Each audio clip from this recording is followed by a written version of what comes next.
What is up, guys? You are watching TUGGtv and welcome back to another episode of VST Thursdays. So as part of this segment, what we do is we go ahead and look at various VST technologies like amp sims, preamps, IRs and all of that, and we go ahead and review them and share what our thoughts are along with some samples and looking at the overall UI. Now, this isn't new technology. VST or virtual studio technology has been around for quite some time, and this generally is modeled emulation of actual physical hardware.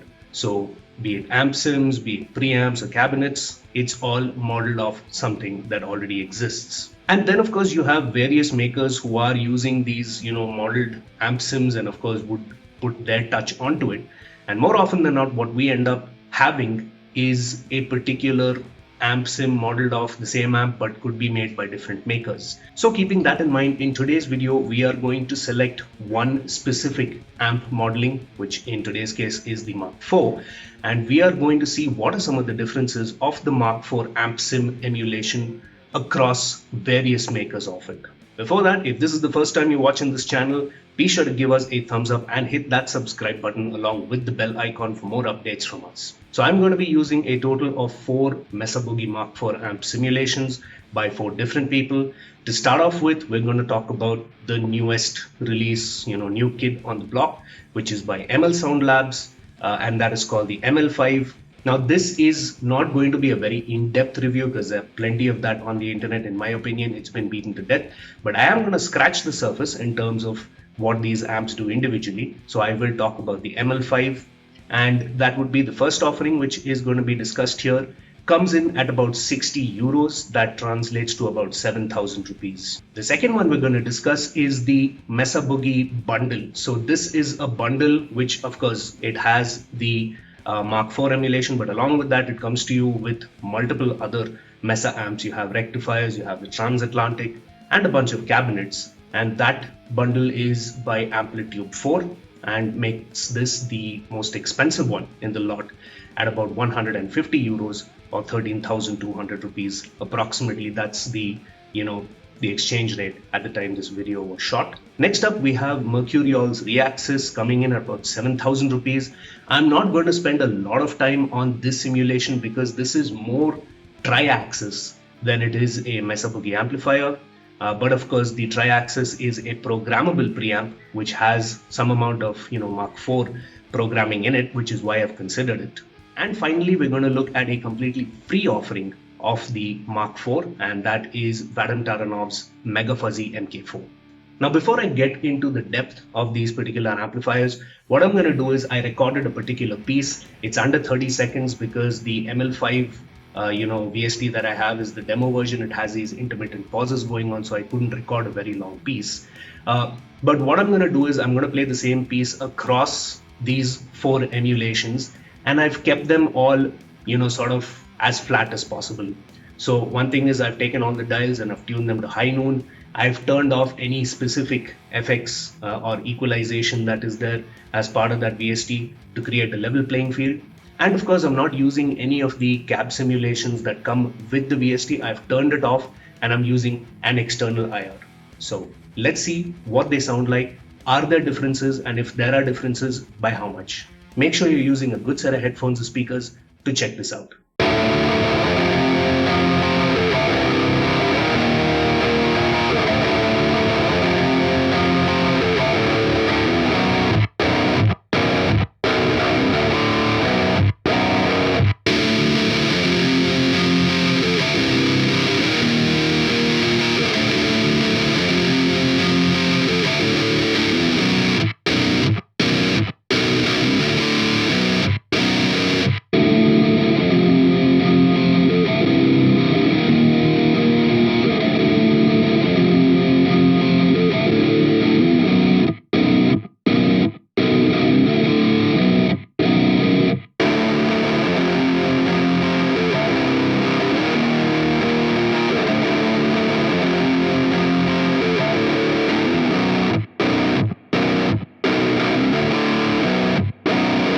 Okay, so that's that. They're all Mark IVs, but do they sound the same?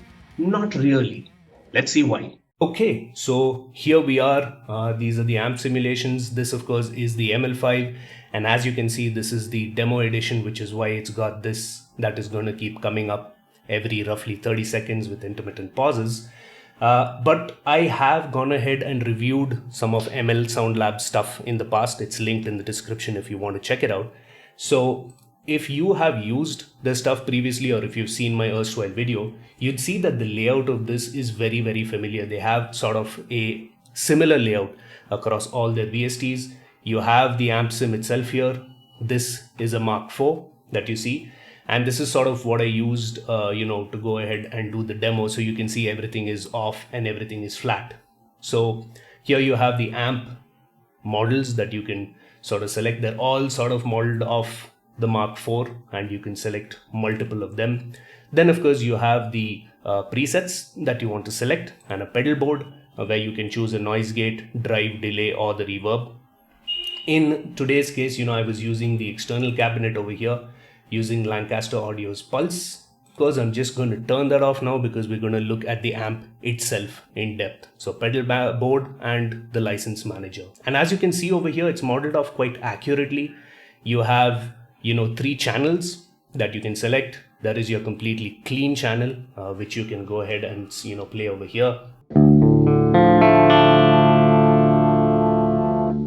Clean channel over there. We then have channel 2, which is sort of, you can say the crunch part of it. And channel 3, which is a distortion channel. And then of course you can see there is an additional equalizer which you can go ahead and use to fine tune your sound, input, output, the option to turn off the effects, the option to go ahead and turn off the cab, and use an external IR. Let's look at some presets that this thing has to offer.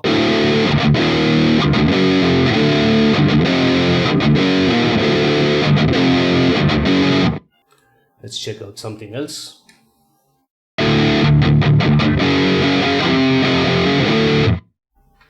I don't know if I mentioned this, but to keep a level playing field, I'm not really using the noise gate inbuilt. I'm using an external noise gate, which is by Nembrini Audio.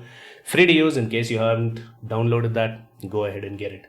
The other reason I'm using it is because some of the simulations here do not have an inbuilt noise gate. Next up, we want to take a look at Amplitube, and this was the all flat, setting that I'd used over here.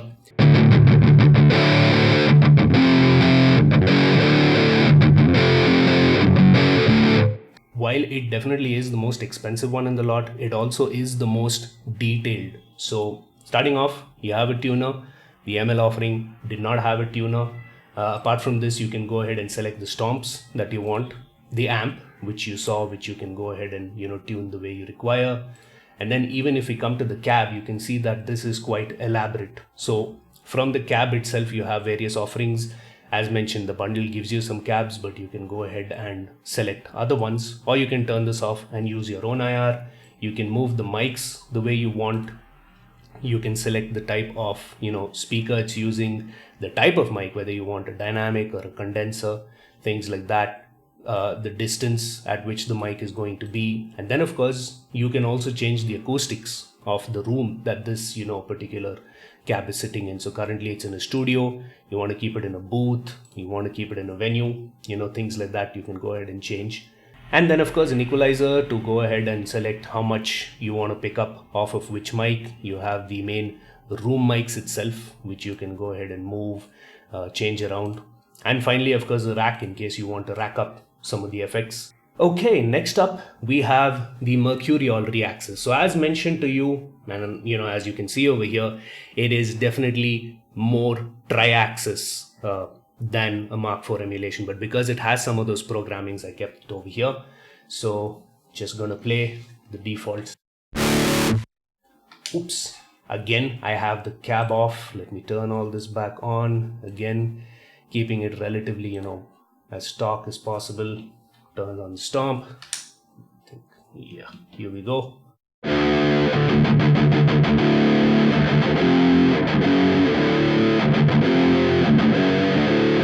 So that is it. You also have a bunch of presets that you can go ahead and choose from. And the power amp, which really is sort of the high point of this, gives it some nice crunch.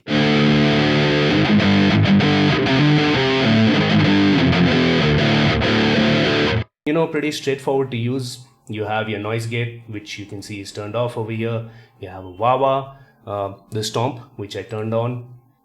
Amp, you have the cabinets, the type of speakers that you want to select. So from an offering standpoint, I do like it. I think for the approximate 7,000 rupees that it costs, it does bring a lot to the table and definitely is something that you can consider. Is it an absolute fair comparison to what we're doing right now? Probably not, which is why I'm not spending time on it. But if you are a fan of, Mesa Boogie sound, and if you want to experiment with a programmable preamp, by all means, check this out. And finally, of course, this is the free offering of the Mark IV by Vadim Taranov. And as you can see, it is very, very rudimentary. If you have to compare this to, the likes of ML5 or Amplitube 4's offerings, you can see that it's very, very simple.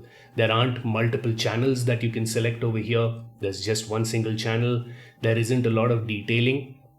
So if you really think about it, this is what contributes to the change and differences in sound itself. Because I'm not saying free is bad. I've done a lot of reviewing of free stuff in the past. I think, guys like Nalex and all that make some amazing stuff. But at the end of the day, this is what you get. What you also have to keep in mind is this is the preset that does not have an inbuilt cabinet, which is why I'm going to use the external IR, and it doesn't have a noise gate. So I'm just going to use the same noise gate that I've been using up until now.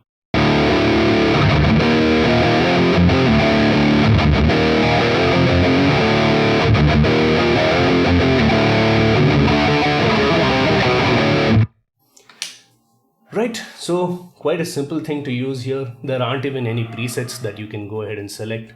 Just a bunch of knobs for you to go ahead and turn on. Stereo option, main power, presence, and the PA drive sort of doubling up as a power amp. So again, to compare it, I'm just going to play relatively one constant, riff.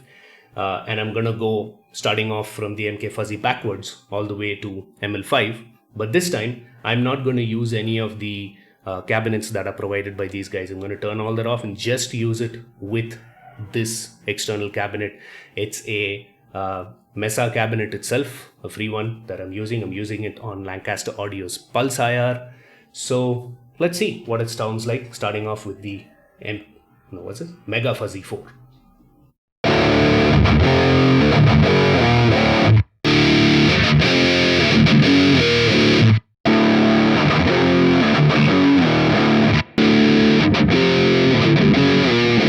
So what do I think about these? Firstly, while you might have a particular, amp that you definitely go ahead and model your sims off, there definitely is a world of difference. This depends on the kind of, detailing that you want to go ahead and provide. The Mega Fuzz is the free one. I'm not saying it's bad. Like I mentioned, I've checked out free stuff in the past. Nalex, Blue Cat, they make some great stuff. This isn't as bad, but isn't as detailed. You just have one simple, amp simulation over there. You'd have to get your own IRs, probably free or paid. And of course, a noise gate in case you're really, dialing it up. On the other hand, something like Amplitube 4's offering is the most expensive, among all of them, but also is the most detailed. So if you're somebody who likes to get into these finer details of, the room acoustics, the mic positioning and all of that, and you really, really want to define your own custom sound, Amplitube's offering is definitely something you might want to keep in mind. I do not deny it's very expensive at about 13,000 rupees, but that's not just the Mark IV that you get. You are getting a bunch of rectifiers, the dual and the triple rectifier. You're getting a transatlantic, Mark IV of course, Mark III as well, and you get a bunch of cab simulations that you can go ahead and use. The ReAxis, as mentioned, I definitely do like, but it is more tri-axis than a Mark IV, so I wouldn't say it's a fair comparison over here. But definitely, if that's your thing, you should go ahead and look at it. And then of course we have the ML5 by MLsoundlabs, which is priced very similar to the ReAxis. It's at about 7,000 rupees. So in terms of the offering, it is the most balanced. It's priced well. It's got enough detailing in it. without having to sort of get overwhelmed. So if you're someone starting off, you can go ahead and just use the presets, which are really well made and ready to go right off the bat. I do feel, being the new kid on the block, they have some element of improvement to the tones that kind of has that advantage, because if you compare the Mesa pack, it relatively is older compared to this. So that's something I'd probably point out. And I've mentioned this many times in the past. My definition of a VST is the ability to do more with less. And that kind of, gets a tick mark with MLsoundlabs offering in my books. But then, of course, it might be different for you. So with that, I come to the end of this episode of VST Thursdays. What did you think about it? Which among these was your favorite amp?